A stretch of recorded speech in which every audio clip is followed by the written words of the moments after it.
আপনি বেশভূষাকে দেখছেন উনি ভালো, তার চাইতে অনেক ভালো হতে পারে, সেটা আপনি তো ওনার মনের কথা জানেন না।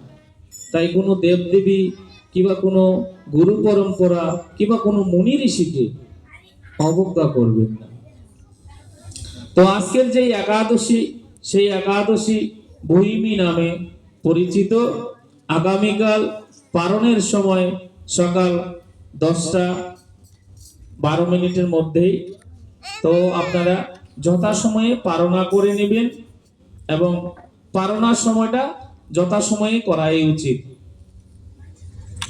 তো আমরা আজকের মতো এখানে গীতা পাঠ 2টি শ্লোক সমাবেত করতে পাঠ করে সমাপ্তি ঘোষণা করব।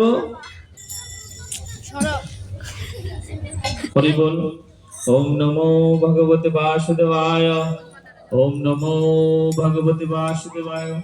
ওম নমো ভগবতে বাসুদেবায়। তো শ্রীমদ্ ভগবত গীতার দশম অধ্যায় বিভূতি যোগ 25 নং শ্লোক। মহর্ষি গণম ভৃগুহম গিরামক্ষ কমস্করম জ্ঞানম জপযজ্ঞহস্মি স্থাবরণম হিমালয়াম। বাংলা সরলার্থ হচ্ছে, মহর্ষি গণের মধ্যে আমি ভৃগু, শব্দ সকলের মধ্যে আমি ওঙ্কার, যজ্ঞ সকলের মধ্যে আমি জপযজ্ঞ এবং স্থাবর পদার্থের মধ্যে আমি হিমালয়। আপনারা এটা বাংলা সরলার্থ অবশ্যই বুঝতে পারছেন। অর্থাৎ যত সমস্ত মহর্ষি রয়েছে, ভগবান বলেছে আমি মহর্ষি, অর্থাৎ মহর্ষিদের মধ্যে আছি। এই জন্যই মহর্ষিদের যখন অপমান করেছিলেন, সেই অপমানের ফল কিন্তু পেয়েছিলেন। এবং সমস্ত ওমকারের মধ্যে আমরা যে ওম বলি, ওম নমো ভগবতে বাসুদেবায়, এই ওম শব্দের অর্থ কিন্তু ভগবান।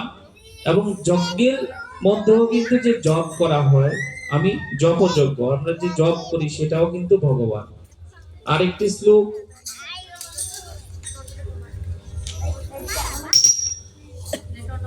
অশ্বতঃ সর্ববৃক্ষানাং দেবং চিনারাম চ নারদম গন্ধর্বানাম চিত্ররথম সিদ্ধানাম কপিল মুনিঃ। অর্থাৎ আমি বৃক্ষ সকলের মধ্যে অশ্বত, অর্থাৎ বড় বৃক্ষ, দেবর্ষি গণের মধ্যে নারদ, গন্ধর্বের মধ্যে আমি চিত্ররথ এবং সিদ্ধ পুরুষের মধ্যে আমি কপিল মুনি। আমি কপিল মুনির বর্ণনা আগামী বৃহস্পতিবার, যদি কিবা তারপর বৃহস্পতিবার